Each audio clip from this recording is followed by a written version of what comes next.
자, 우리 행복한 안식일입니다. 하나님께서 우리를 성전으로 불러주시고 또 사랑나는 주간의 아름다운 열매를 저희들에게 허락하시니 감사드리고 영광을 드립니다.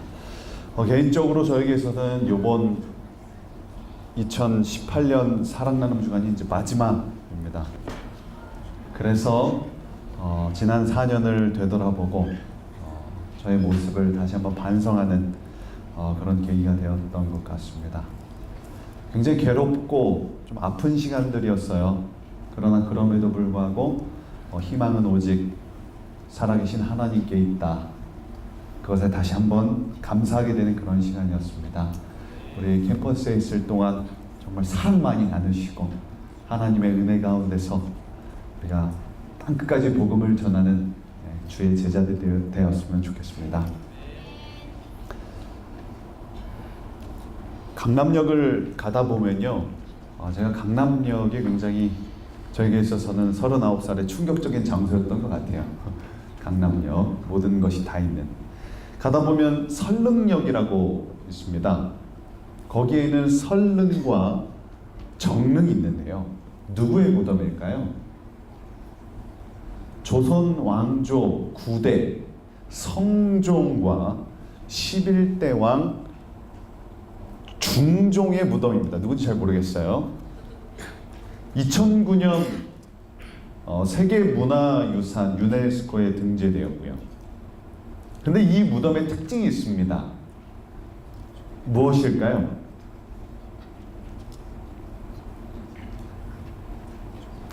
모르죠? 바로 빈 무덤이라는 거예요. 시신이 없어요. 왕들이 저 안에 없습니다. 어디로 갔을까요? 누군가 왕들이 살아났다. 내가 그 왕들이 저벅저벅 걸어다니는 것을 봤다. 그 왕들은 다시 소생하였다. 이렇게 외치고 다닌다면 조선 왕조의 역사는 어떻게 기록되었을까? 어떻게 되었을까요? 이 시신들이 임진왜란 때 일본 사람들이 파서 그 시신을 훔쳐갔습니다. 비행기를 타고 13시간 가면 이스라엘이 나옵니다. 거기에도 빈 무덤이 있어요. 바로 이렇게 생긴 무덤인데요.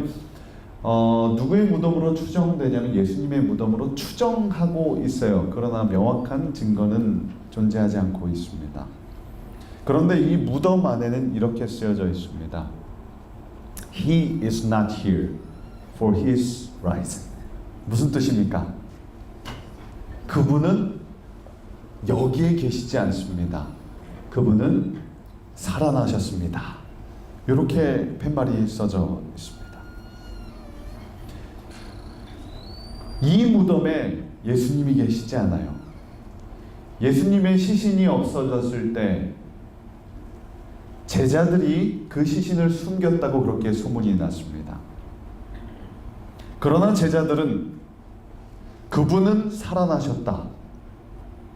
십자가에 죽은 예수는 하나님이다. 이것을 외치면서 동네방네 떠들며 계속해서 이 일들을 진행해 나갔습니다. 그래서 바리새인들과 유대 지도자들 그리고 나아가 로마 제국은 제발 이상한 소리 하지 마라 그러면서 제자들을 불러다가 고문도 하고 핍박도 하고 협박도 하고 결국 죽였습니다. 그러나 그럼에도 불구하고 제자들은 끝까지 그분이 살아나셨다. 그분은 구약 성서에 예언된 하나님의 아들 메시아이다. 그렇게 외치면서 다녔습니다. 그렇게 예수 그리스도의 교회는 시작되었죠. 그러나 처음부터 그랬다는 것은 아닙니다. 요한복음 20장에 보면요. 20장 11절을 제가 읽도록 하겠습니다. 마리아는 무덤 밖에 서서 울고 있더니 울면서 부풀려 무덤 속을 들여다보니 막달라 마리아가 예수님을 사랑했던 막달라 마리아가 빈 무덤을 바라보며 그 무덤 앞에 앉아서 눈물을 흘리고 있습니다. 왜요? 정말 사랑하는 예수님이 십자가에 죽으셨어요. 그런데 그 시신마저 보이지 않자 망연자실하게 되었어요. 그런데 예수님은 어디 계셨을까요? 그 시간에. 우리가 성경을 보면 바로 그 뒤에 예수님이 이렇게 나타나세요. 예수님은 바로 그 뒤에 계셨어요. 그리고 나서 마리아를 만나요. 그런데 마리아가 그 예수님을 알아봐요? 못 알아봐요? 알아보지 못합니다. 시대의 소망은 이것을, 시대의 소망이라는 책이 있는데요. 그 책에서는 이것을 이렇게 기록합니다. 마리아의 눈이 눈물로 가리워져 살아나신 주님을 보지 못했다. 빈 무덤가에 앉아 울고 있는 마리아를 보며 우리의 모습을 살펴보게 됩니다. 우리는 자꾸 빈 무덤을 봅니다. 아무것도 없는, 희망이 없는 그곳을 바라봐요. 그리고 죽은 예수를 찾아요. 소망을 잊어버립니다. 살아있는 것 같은데 죽은 것이죠. 부활하신 예수님을 잘 몰라요, 사실.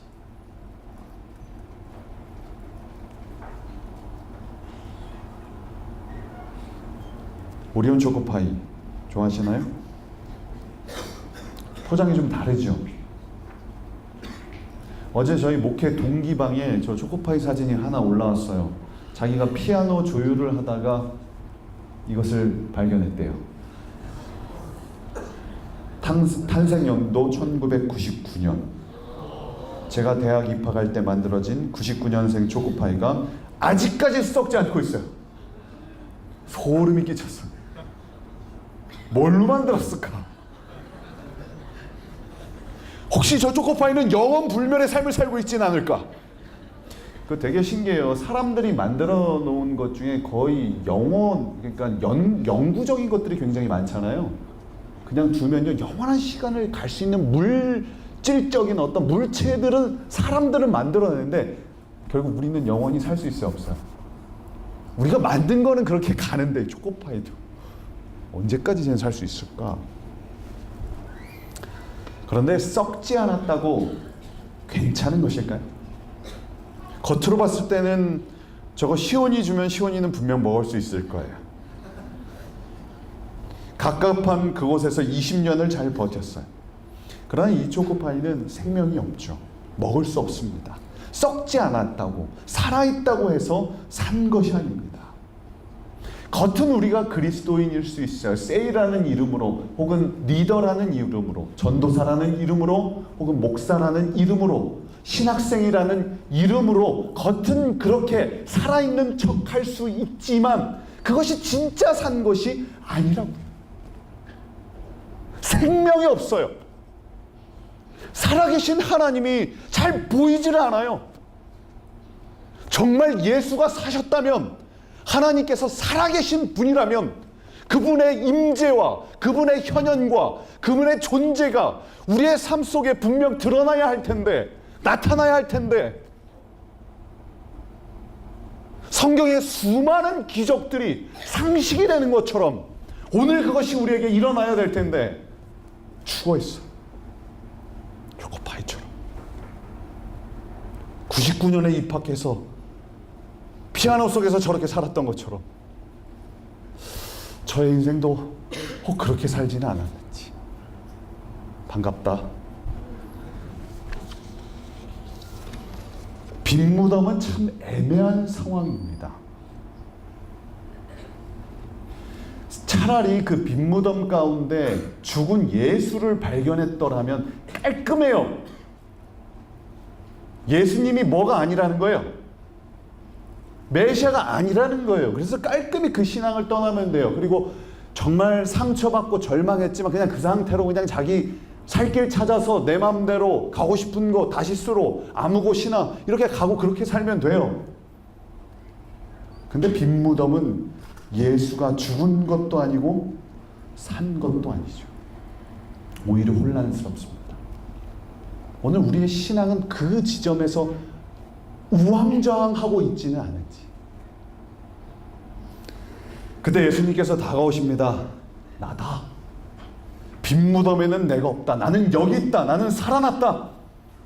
기독교 신앙은 십자가 십자가에 죽은 예수에서 시작하여 빈 무덤에 울고 있는 마리아를 지나 살아계신 예수를 볼 때 완전해집니다. 이번 사랑나눔 주간의 총 주제는 바로 코람데오입니다. 하나님 앞에서 사는 인생, 하나님의 임재를 경험하며 사는 인생입니다. 그러한 삶을 위해서 필수적인 게 바로 부활신앙이라는 것이에요.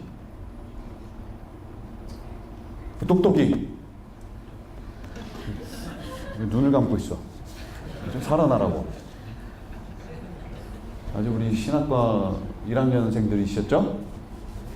아름다운 튼튼이 어디 있어? 튼튼이 옷을 지금까지 갈아입고 있어요? 감사합니다. 너무 행복한 이야기를 들려주셔서 감사합니다.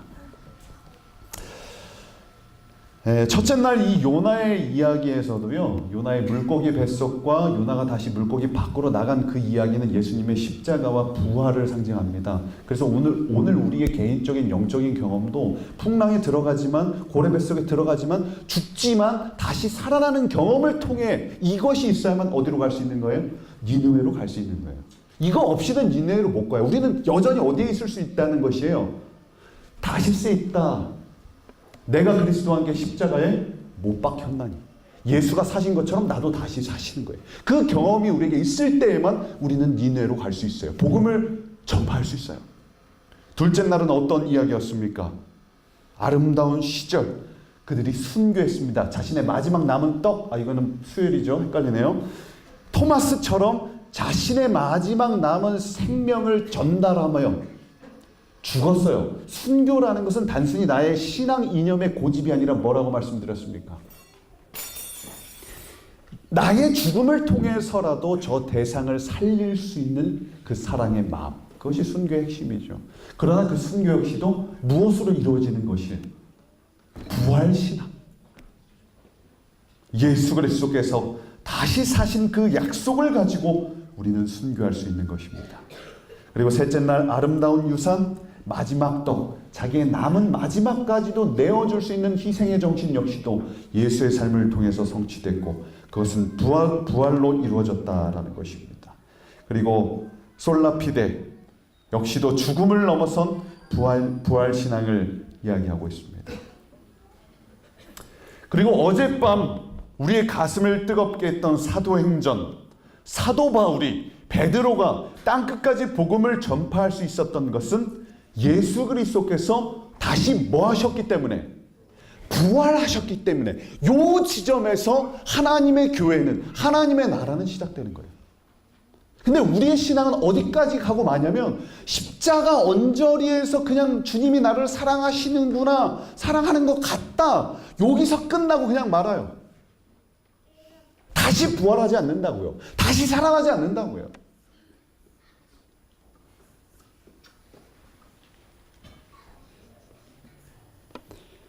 우리가 기억해야 할 것은 부활은요, 단순히 내 육신의 물리적 소생만을 이야기하지 않아요.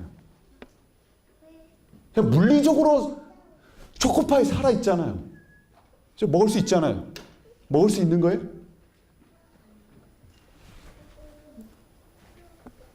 초코파이처럼 썩지 않는다고 해서, 그렇게 다시 살아난다고 해서 진짜 생명이 아닌 것입니다.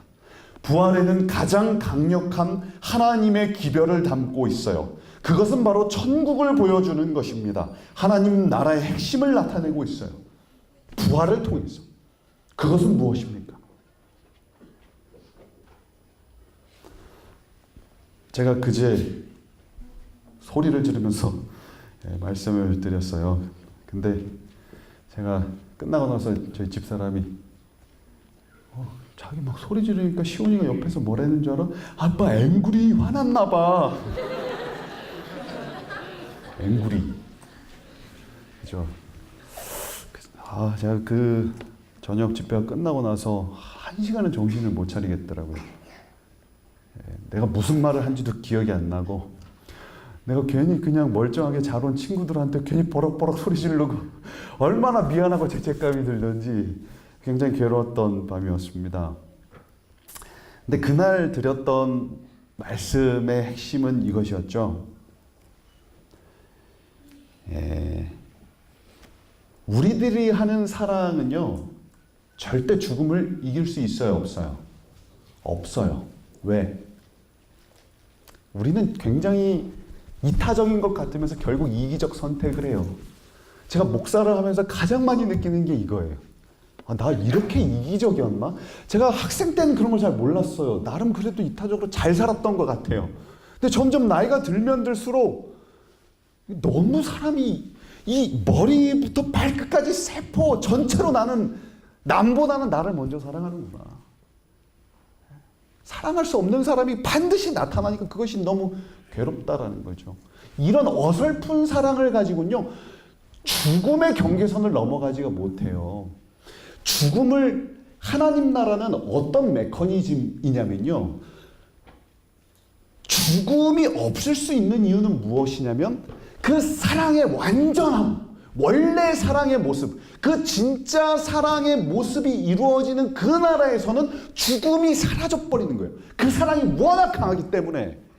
인간 세상에는 그 사랑이 없기 때문에 우리가 그 영원한 나라를 이해하지 못하는 거야. 죽음 너머를 보지 못하는 거야. 아무도 못했기 때문에. 그렇기 때문에 이걸 누가 보여주신 것입니까? 예수님께서 그 사랑이 무엇인지를, 죽음보다 강한 사랑이 무엇인지를, 하나님의 나라가 어떤 힘을 가지고 있는지를 십자가에서 자신의 몸을 내어 보여주신 것이죠. 그렇기 때문에, 그것을 이루었기 때문에 예수님이 십자가에서 뭐라고 말씀하셨어요? 다 이루었다.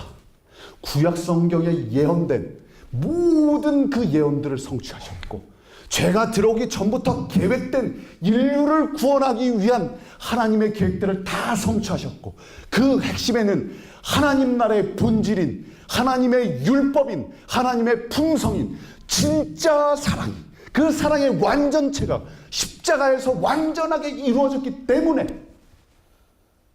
예수님은 부활되어진 거예요. 부활될 수밖에 없는 거예요. 이루셨기 때문에. 사랑의 완전체이기 때문에 그 죽음을 넘어서 He is alive.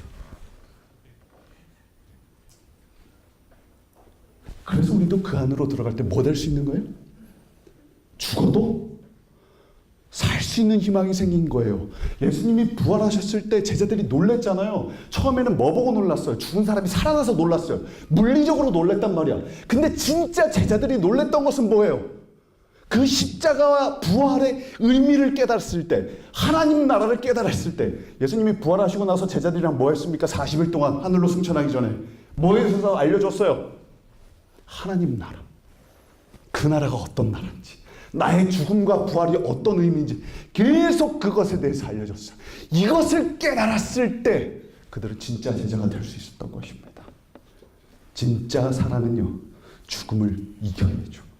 여기에 소망이 있는 거예요. 여기에 복음이 있는 것입니다.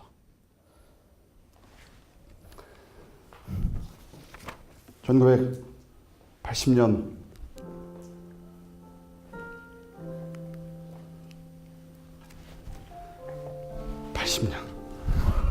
나와라 80년. 80년 5월이었습니다. 제가 태어나던 해죠. 잠실의 장미 아파트입니다. 그 당시엔 아파트가 거의 없던 시절인데 13층에 세라라는 아이가 살고 있었어요. 남동생과 놀다가 10,000원짜리 지폐를 베란다 밖으로 떨어뜨렸어요. 그 당시 10,000원이면 비싸죠. 엄마는 그것을 줍기 위해 이제 밑으로 내려갔습니다. 그래서 어디로 떨어졌는지 이렇게 보려고 위치를 확인하는데 세라가 베란다로 기어오르는 것이에요. 세라가 들어가! 나오지 마! 그런데 이 아이가 실수해서 그 베란다에서 떨어져요. 빙글빙글 돌면서 자기의 사랑하는 딸아이가 떨어졌을 때 엄마는 어떤 선택을 했을까요? 높이 34m, 세라의 몸무게 18kg, 추락속도 90km, 야구 선수가 공 90개를 전속력으로 던지는 그 충격, 그리고 그 아이를 받았을 때 살아날 확률 10% 미만. 엄마는 어떻게 했을까요? 엄마는 두 팔을 벌립니다. 자신의 가슴을 열어요. 존재를 던집니다. 그래서 빙글빙글 떨어지는 그 세라를 받아요. 10% 미만 그 확률을 넘어서 2명 다 삽니다.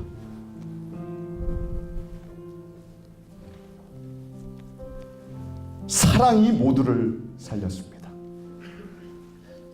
하나님 나라의 진짜 사랑은, 신의 성품은, 하나님의 사랑은 죽음을 능가합니다. 그래서 그분은 살아나셨고 우리가 예수 그리스도의 이름을 믿음으로 말미암아 그분을 따라갈 때 우리도 죽어도 다시 살 수 있는 희망과 소망이 우리에게 있음을 다시 한번 기억하게 되기를 간절히 기도합니다. 십자가에서 제자들은 다 도망갔어요. 그러나 부활하신 예수를 만나고 그들은 오히려 십자가를 지고 죽음까지 나아갔습니다. 십자가에서 제자들은 다 배신했어요. 그러나 살아나신 예수를 만나고 그들은 살아나신 예수를 목숨을 걸고 증거했습니다. 십자가에서 그들은 죽은 예수의 모든 희망을 잃어버렸어요. 그러나 다시 사신 예수를 만나고 죽는 그 순간까지 변치 않는 소망을 가지고 살았습니다. 부활하신 예수를 만나요. 다시 사신 예수가 오늘 우리에게 있어요. 살아계신 하나님이 우리의 심령과 우리의 삶과 우리의 생각과 말과 행동에 있을 때 우리는 진짜 예수의 제자가 될 수 있는 것이죠. 어제 사도 바울의 노래 가사 중에 이런 말이 있었어요. 하늘의 빛을 본 자, 세상의 눈이 멀고. 누구 얘기입니까? 사도 바울 얘기야. 하늘을 봤더니, 살아계신 예수를 봤더니 세상의 눈이 멀어버려. 그렇게 세상의 눈이 멀어버린 자, 서툴지만 그 세상길 건네 가시에 찔려서 주의 십자가 생각하고 눈물을 흘립니다. 혹 우리는, 아니요, 부름받았다는 목사인 저는 하늘을 보지 못하고 오히려 하늘을 잘 못 보고 살아계신 주님을 잘 못 보고 세상만, 현실만, 내 모습만 보지는 않았는지, 우리가 살아나신 예수를 만났다면, 하늘의 빛을 보았다면 오늘 우리가 어찌 불평불만하며 살 수 있을까요? 살아도 주를 위하여, 죽어도 주를 위하여 그렇게 산다면 오늘 하루가 무엇이 원망스럽겠습니까? 혹 내일 죽어도, 아니요, 오늘 죽어도 살아계신 주님만 계시다면 무엇이 두렵겠습니까? 빈 무덤 앞에서 울고 있는 우리지만 오늘 이 안식일, 사랑 나눔 이 충만한 안식일에 예수 그리스도의 살아나심이 실제가 되어서 오늘 우리의 삶 속에, 우리 마음 가운데 역사하기를 간절히 기도합니다. 그리고 누구처럼 사는 거예요? 베드로처럼, 사도 바울처럼, 스데반처럼. 스데반의 죽음이 사도 바울을 살렸듯이, 사도 바울의 죽음이 이 교회를 살렸듯이, 오늘 우리가 죽도록 충성할 때, 내 생명을 바쳐 이 나라를 위하여 살아갈 때 생명의 열매들이 곳곳에 열리게 될 것입니다. 그리고 약속하신 살아계신 주 예수 그리스도에 오실 때에 우리는 두 눈으로 그 살아나는 영혼들을 보게 될 것이, 주님 다시 오시는 그날까지 내 생명 다하여, 내 평생 다하여 그렇게 살지 않으시겠습니까? 그렇게 예수의 제자가 되지 않겠습니까? 그렇게 십자가의 전달자가 되지 않겠습니까? 살아계신 주, 살아계신 하나님이 오늘 우리와 함께 하십니다.